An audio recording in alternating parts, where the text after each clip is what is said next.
నిర్మల్ జిల్లా బాసర శ్రీ జ్ఞాన సరస్వతి ఆలయంలో మంత్రులు కొండా సురేఖ, వివేక్ వెంకటస్వామి ప్రత్యేక పూజలు నిర్వహించారు. ఆలయ అధికారులు పూర్ణ కుంభంతో స్వాగతించారు. 9 కోట్లతో పునరుద్ధరించిన టీటీడీ 100 గదుల భవనం, 4 కోట్లతో నూతన అడ్మినిస్ట్రేషన్ భవనాన్ని మంత్రులు ప్రారంభించారు. వారు బాసర ఆలయ అభివృద్ధికి కట్టుబడి ఉన్నామన్నారు. ఆదిలాబాద్ జిల్లాలో కాంగ్రెస్ బలోపేతానికి ఎంపీ అనిల్ కుమార్ యాదవ్ సమావేశాలు నిర్వహించారు. గంజాయి అక్రమ రవాణాపై పోలీసులు కఠిన చర్యలు హెచ్చరించారు. దేశవ్యాప్త సమ్మె ఆదిలాబాద్ లో విజయవంతమైంది. ఈ అంశాలకు సంబంధించిన మరింత సమాచారం మా ప్రతినిధి శ్రీనివాస్ అందిస్తారు. ఉమ్మడి ఆదిలాబాద్ జిల్లా వ్యాప్తంగా గత వారం రోజుల్లో జరిగినటువంటి ముఖ్యమైన సంఘటనలు, రాజకీయ నాయకుల పర్యటనలు, అదేవిధంగా అభివృద్ధి కార్యక్రమాలను ఒకసారి మనం చూసినట్లయితే నిర్మల్ జిల్లా బాసర సరస్వతి అమ్మవారి ఆలయానికి రాష్ట్ర మంత్రులు కొండా సురేఖ, అదేవిధంగా వివేక్ వెంకటస్వామి సందర్శించడం జరిగింది. ముఖ్యంగా ఆలయ అభివృద్ధికి కట్టుబడి ఉంటామని చెప్పడం జరిగింది. ఈ సందర్భంగా ఆలయ పరిసర ప్రాంతాల్లో ఏర్పాటు చేసినటువంటి 100 పడకల వసతి గృహానికి సంబంధించి దానికి వాళ్ళు ప్రారంభోత్సవం చేయడం జరిగింది. అంతేకాకుండా ముఖ్యంగా నూతనంగా నిర్మించినటువంటి అడ్మినిస్ట్రేషన్ బిల్డింగ్ను కూడా ప్రారంభించడం జరిగింది. 100 పడకల వసతి గృహానికి 9 కోట్ల రూపాయల నిధులతో వాటిని వేచించి నిర్మించడం జరిగింది. అదేవిధంగా 3 కోట్ల రూపాయల పైచిలుకు పైసలతోటి 3 కోట్ల రూపాయల నిధులతోటి ఈ అడ్మినిస్ట్రేషన్ బిల్డింగ్ సంబంధించి కూడా ఈ నూతన భవనాన్ని మంత్రులు ప్రారంభించడం జరిగింది. ఈ సందర్భంగా మంత్రులు మాట్లాడుతూ ఆలయ అభివృద్ధికి కృషి చేస్తామని చెప్పడం జరిగింది. గతంలో ఆలయ అభివృద్ధి కోసం విడుదలైనటువంటి నిధులను మరి తిరిగి కూడా మంజూరు చేస్తామని చెప్పడం జరిగింది. ఆ తర్వాత బాసర త్రిబుల్ ఐటీకి వెళ్ళి అక్కడ విద్యార్థులతో కలిసి భోజనం చేయడం జరిగింది. ఆ తర్వాత వనమహోత్సవ కార్యక్రమాన్ని కూడా ఏర్పాటు చేయడం జరిగింది. అదేవిధంగా బాసర త్రిబుల్ ఐటీలో నెలకొన్నటువంటి సమస్యలను విద్యార్థులు అడిగి తెలుసుకోవడం జరిగింది. వాటిని కూడా సత్వరమే పరిష్కరిస్తామని చెప్పినటువంటి పరిస్థితి కనిపించింది. ముఖ్యంగా ఉమ్మడి ఆదిలాబాద్ జిల్లాకు సంబంధించి బాసర సరస్వతి అమ్మవారి ఆలయానికి ఎంతో ప్రాముఖ్యత ఉన్న నేపథ్యంలో ఈ ఆలయ అభివృద్ధి కట్టుబడి ఉంటాము. రానున్నటువంటి గోదావరి పుష్కరాలను కూడా దృష్టిలో పెట్టుకొని కూడా ఈ ఆలయ పరిసర ప్రాంతాలన్నింటినీ కూడా అభివృద్ధి చేస్తామని చెప్పేసి అయితే మంత్రులు హామీ ఇచ్చినటువంటి పరిస్థితి కనిపించింది. మరో వార్త విషయానికి వచ్చినట్లయితే కాంగ్రెస్ పార్టీ స్థానిక ఎన్నికలను లక్ష్యం చేసుకొని ఇప్పటికే పార్టీని బలోపేతం చేయడం పైన దృష్టి పెట్టడం జరిగింది. దానికి సంబంధించి ఉమ్మడి ఆదిలాబాద్ జిల్లా వ్యాప్తంగా ఇన్ఛార్జీలు నియమించడం జరిగింది. ఇన్ఛార్జీలు కూడా జిల్లాలో పర్యటిస్తూ ముఖ్యంగా పార్టీ బలోపేతానికి సంబంధించినటువంటి కార్యాచరణ రూపొందిస్తున్నారు. ముఖ్యంగా నియోజకవర్గ ఇన్ఛార్జీలు, జిల్లా అధ్యక్షులు ఉన్న చోట వాళ్ళందరితో సమన్వయం చేస్తూ ముఖ్య కార్యకర్తల సమావేశాన్ని ఏర్పాటు చేస్తున్నారు. అందులో భాగంగా ఉమ్మడి ఆదిలాబాద్ జిల్లాకు ఇన్ఛార్జిగా ఉన్నటువంటి రాజ్యసభ సభ్యులు అనిల్ కుమార్ యాదవ్ జిల్లాలో పర్యటించడం జరిగింది. ఈ సందర్భంగా కార్యకర్తలకు అదేవిధంగా నాయకులకు భరోసా ఇవ్వడం జరిగింది. జెండా మోసిన నాయకునికి పదవులు వస్తాయని చెప్పడం జరిగింది. అదేవిధంగా అనిల్ కుమార్ ఏర్పాటు చేసినటువంటి ఈ సమీక్ష సమావేశాల్లో ముఖ్యంగా నియోజకవర్గాల వారిగా ఏర్పాటు చేస్తున్నటువంటి సమావేశాల్లో మాత్రం కొన్ని చోట్ల మాత్రం వర్గ విభేదాలు అయితే స్పష్టంగా కనిపిస్తూ ఉన్నాయి. అందులో భాగంగా ఆసిఫాబాద్ నియోజకవర్గంలో ఆసిఫాబాద్ నియోజకవర్గ ఇన్ఛార్జిగా ఉన్నటువంటి శ్యామ్ నాయక్ ఫోటోను ఫ్లెక్సీలలో ఏర్పాటు చేయలేదు అని చెప్పేసి అక్కడ 2 వర్గాల నాయకులు ఒకరికొకరు పరస్పరం వాగ్వాదం చేసుకున్నటువంటి పరిస్థితి కనిపించింది. అంతేకాకుండా వాళ్ళందరినీ సమన్వయం చేసుకుంటూ కూడా కష్టపడే వారికి భవిష్యత్తులో పదవులు వస్తాయని చెప్పేసి అయితే భరోసా కల్పించేటువంటి పనిని మాత్రం అనిల్ కుమార్ యాదవ్ పెట్టుకోవడం జరిగింది. అందులో భాగంగా ప్రతి నియోజకవర్గ వారిగా సమీక్ష సమావేశాలు ఏర్పాటు చేస్తూ కాంగ్రెస్ పార్టీ ఏదైతే అధికారులకు వచ్చిన తర్వాత ప్రజలకు ఇచ్చినటువంటి హామీలను ఏ విధంగా నెరవేరుస్తూ ముందుకు పోతుందో వాటి అన్నింటిని కూడా ప్రజాక్షేత్రంలో తీసుకెళ్లాలని చెప్పడం జరిగింది. ముఖ్యంగా 42% రిజర్వేషన్ అంశం ఏదైతే ఉంటుందో కాంగ్రెస్ పార్టీ చేపట్టింది కాబట్టి దానిని బీసీలకు సంబంధించి ఆ రిజర్వేషన్ సంబంధించి మనం దాన్ని అమలు చేస్తున్నాం కాబట్టి దానిని ప్రజల్లోకి తీసుకెళ్లే విధంగా కార్యకర్తలందరూ కృషి చేయాలని చెప్పేసి అనిల్ కుమార్ యాదవ్ చెప్పినటువంటి పరిస్థితి కనిపిస్తుంది. మరో వార్త విషయానికి వచ్చినట్లయితే గత 4-5 రోజులుగా ఉమ్మడి ఆదిలాబాద్ జిల్లాలో విస్తారంగా అయితే వర్షాలు కురుస్తున్నాయి. దీంతో పాటుగా ఇన్ని రోజులు వర్షాల కోసం ఎదురు చూస్తున్నటువంటి రైతన్న ఆనందం వ్యక్తం చేస్తున్నటువంటి పరిస్థితి కనిపిస్తుంది. ఇప్పటికీ ఎగువ ప్రాంతంలో కురుస్తున్నటువంటి వర్షాలతో ప్రాణహిత, పెనుగంగ నదులు అయితే ఉప్పొంగి ప్రవహిస్తున్నటువంటి పరిస్థితి కనిపిస్తుంది. మరోపక్క బాబ్లీ గేట్లు ఎత్తిన తర్వాత గోదావరి నదికి కూడా కొంతమేర వరద నీరు వచ్చి చేరుతూ ఉన్నది. ఒక పక్క వర్షాలు, ఒక పక్క బాబ్లీ గేట్ ఎత్తిన తర్వాత కూడా గోదావరిలో కొంతమేర నీటి మట్టం అయితే కనిపిస్తుంది. అందులో భాగంగా కడెం, ఎల్లంపల్లి, కోరంభీం ప్రాజెక్టులకు సంబంధించి అయితే కొంతమేర జలకళ సంతరించుకుందని చెప్పుకోవచ్చు.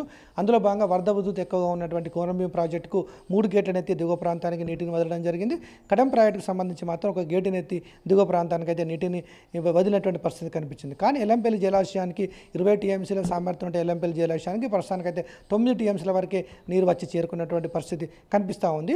అయితే రైతన్న ఇన్ని రోజుల పాటు వర్షాల కోసం ఎదురు చూసినటువంటి రైతన్నకైతే కొంతమేర ఊరట కలిగించిందని చెప్పుకోవచ్చు. ప్రాణహిత నది తీర తీర ప్రాంతాల్లో ఎక్కడైతే లోతట్టు ప్రాంతాలు ఉంటే ప్రజలు అప్రమత్తంగా ఉండాలని చెప్పేసి అయితే జిల్లాల కలెక్టర్లను మంత్రులు సూచించిన నేపథ్యంలో వెంటనే కలెక్టర్లు అయితే ఆ ప్రాంతాలకు వెళ్ళి రైతులను హెచ్చరించినటువంటి పరిస్థితి కనిపిస్తుంది. ముఖ్యంగా ప్రాణహిత నది తీర ప్రాంతంలో ఉన్నటువంటి ప్రజలు ఎవరైతే ఉన్నారో వేటకు వెళ్ళకూడదు, అంతేకాకుండా నాటుపడవల ద్వారా మాత్రం నదిని దాటే ప్రయత్నాలు చేయకూడదు, అటు మహారాష్ట్ర వైపు వెళ్ళకూడదు అని చెప్పేసి కూడా అధికారులు చెప్తున్నారు. అందులో భాగంగా ఇటు ఆసిఫాబాద్, మంచిర్యాల జిల్లాలకు సంబంధించిన కలెక్టర్లు మాత్రం క్షేత్రస్థాయిలో వెళ్ళి ఆ గ్రామాల్లో సిచ్యువేషన్ ఏ విధంగా ఉంది, ప్రాణహిత నది ఉప్పొంగి ప్రవేశం నేపథ్యంలో పరివాహక ప్రాంతాల ప్రజలను అయితే అప్రమత్తం చేసేటువంటి పనిలో ఉన్నారు. దీనికి సంబంధించి జిల్లా ఇన్ఛార్జ్ మంత్రి జూపల్లి కృష్ణారావు, జిల్లా మంత్రి వివేక్ వెంకటస్వామి ఎప్పటికప్పటికైతే కలెక్టర్లతో మాత్రం మాట్లాడుతున్నటువంటి పరిస్థితి కనిపిస్తుంది. మరో వార్త విషయానికి వచ్చినట్టయితే ఉమ్మడి ఆదిలాబాద్ జిల్లా వ్యాప్తంగా పోలీసులు మాత్రం గంజాయి అక్రమ రవాణా చేసే వారిపైన, అదేవిధంగా గంజాయిని నిల్వ చేసే వారిపైన, గంజాయి సాగు చేస్తున్న వారిపైన దృష్టి పెట్టడం జరిగింది. అందులో భాగంగా వారందరినీ కూడా కౌన్సిలింగ్ ఇచ్చే ప్రక్రియ కొనసాగిస్తూ ఉన్నారు. అందులో భాగంగా నిర్మల్ జిల్లా ఎస్పీ జానకి శర్మిల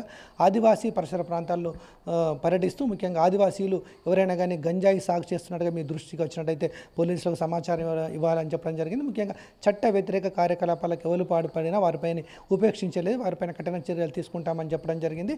ఇందులో భాగంగా నిర్మల్ జిల్లాలోని కోలంగూడకు జానకి శర్మిల వెళ్ళిన నేపథ్యంలో అక్కడ ఆదివాసీలు మాత్రం ఘనంగా స్వాగతం పలకడం జరిగింది. ఎడ్ల బండి ద్వారా ఊరేగింపుగా గ్రామాల్లోకి తీసుకెళ్లడం జరిగింది. జానకి శర్మిలను ఘనంగా సన్మానించడం జరిగింది. ఈ సందర్భంగా కూడా పోలీసులు అక్కడ ఉన్నటువంటి ఆదివాసీలకు కూడా నిత్యావసర సరుకులు పంపిణీ చేయడం జరిగింది. అంతేకాకుండా ఏదైతే చట్ట వ్యతిరేక కార్యకలాపాలకు ఎవరైతే పాల్పడతారో వారిపైన కఠిన చర్యలు తీసుకుంటామని చెప్పడం జరిగింది. అందులో భాగంగా గంజాయి సాగు ఎవరైనా చేసినట్టయితే పోలీసులకు సమాచారం ఇవ్వాలి. గంజాయి సాగు చేయడం వల్ల చట్ట వ్యతిరేక చర్య కింద పరిగణించబడుతుంది. అలాంటి వారిపైన కేసులు నమోదు చేస్తామని చెప్పేసి కూడా చెప్పడం జరిగింది. అంతేకాకుండా ఎవరైనా అసాంఘిక కార్యకలాపాలకు పాల్పడుతున్నా లేకపోతే ఎవరైనా గుర్తు తెలియని వ్యక్తులు గ్రామాల్లో పర్యటిస్తున్న పోలీసులకు సమాచారం ఇవ్వాలి. మీకు ఎలాంటి సమస్యలు వచ్చినా కానీ పోలీసుల దృష్టికి తీసుకెళ్తే ఉన్నతాధికారుల దృష్టికి వెళ్ళి మీ గ్రామాల్లో ఉన్నటువంటి సమస్యలు అన్నింటినీ కూడా పరిష్కరిస్తామని చెప్పేసి అయితే నిర్మల్ ఎస్పీ జానకి శర్మిల ఆదివాసీలకు భరోసా కల్పించినటువంటి పరిస్థితి అక్కడైతే స్పష్టంగా కనిపించింది. మరో వార్త విషయానికి వచ్చినట్లయితే గురు పౌర్ణమి వేడుకలు మన ఆదిలాబాద్ జిల్లా వ్యాప్తంగా ప్రజలు ఘనంగా నిర్వహించుకోవడం జరిగింది. ముఖ్యంగా ఈ సాయిబాబా ఆలయాల్లో అయితే భక్తులు పోటెత్తినటువంటి పరిస్థితి కనిపించింది. ఉమ్మడి ఆదిలాబాద్ జిల్లాలోని గూడెం సత్యనారాయణ స్వామి, మంచిర్యాలలోని విశ్వనాథ ఆలయం, అదేవిధంగా చెన్నూరులోని సాయిబాబా ఆలయాలకు మాత్రం భక్తులు అయితే పోటెత్తినటువంటి పరిస్థితి కనిపించింది. ఉదయం నుంచి కూడా భక్తులు బార్లు తిరిగి సాయిబాబా ఆలయాల్లో దర్శనాలు చేసుకోవడం జరిగింది. అంతేకాకుండా బాసరలో ఉన్నటువంటి సరస్వతి ఆలయాన్ని కూడా భక్తులు పెద్ద ఎత్తున చేరుకున్నటువంటి పరిస్థితి కనిపించింది. అక్కడ ప్రత్యేక పూజలు చేసినటువంటి పరిస్థితి కనిపించింది. గురు పౌర్ణమి సందర్భంగా ప్రధాన ఆలయాల వద్ద కూడా నిర్వాహకులు అనేక ఏర్పాట్లు చేయడం జరిగింది. భక్తులకు ఇలాంటి అసౌకర్యం కలిగించకుండా ఏర్పాట్లు చేయడమే కాకుండా అన్నదాన కార్యక్రమాలు కూడా ఈ యొక్క గురు పౌర్ణమి సందర్భంగా ఆలయాల వద్ద చేసినటువంటి పరిస్థితి కనిపించింది.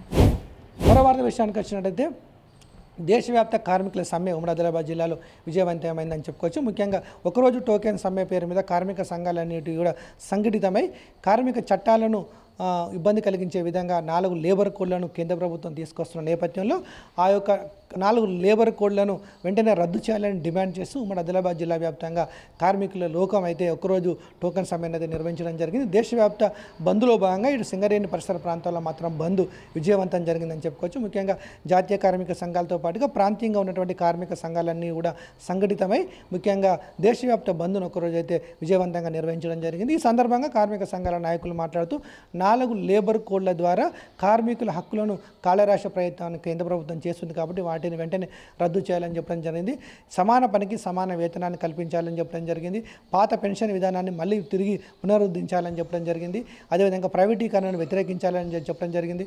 అంతేకాకుండా ప్రభుత్వ రంగ సంస్థల్లో అదేవిధంగా ప్రైవేటు ఉద్యోగులను కూడా రెగ్యులరైజ్ చేయాలని చెప్పేసి కూడా వాళ్ళు డిమాండ్ చేసినటువంటి పరిస్థితి కనిపిస్తుంది. అదేవిధంగా పని గంటలను 8 నుంచి 12 గంటలు చేసే కుట్ర కూడా జరుగుతుందని చెప్పేసి వాళ్ళు ఆరోపిస్తున్నటువంటి పరిస్థితి కనిపిస్తుంది. కాబట్టి వెంటనే తక్షణమే 4 లేబర్ కోడ్లను రద్దు చేయాలని అయితే కార్మిక సంఘాలు అయితే ముక్త కంఠంతో డిమాండ్ చేసి ఒక్కరోజు సమయాన్ని అయితే విజయవంతం చేసినటువంటి పరిస్థితి కనిపించింది.